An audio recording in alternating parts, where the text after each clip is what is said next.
आता वळूयात पुढच्या बातमीकडे। अनेक नेते महायुतीला सोडचिठ्ठी देत असताना आता थेट मित्र पक्षच युतीतनं बाहेर पडण्याच्या तयारीत असल्याचं कळतंय।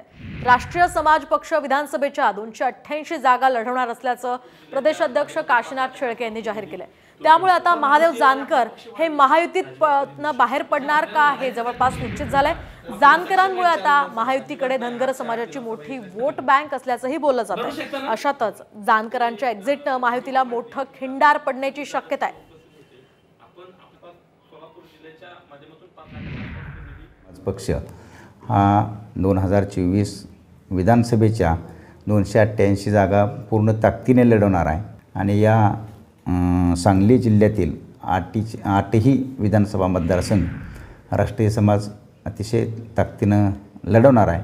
त्याचबरोबर जत, कवठे मंकाळ आणि आटपाडी, खानापूर, त्याचबरोबर सांगली शहर हे विधानसभा प्रामुख्यानं राष्ट्रीय समाज पक्ष हा प्राधान्यानं ताकदीने लढवणार आहे।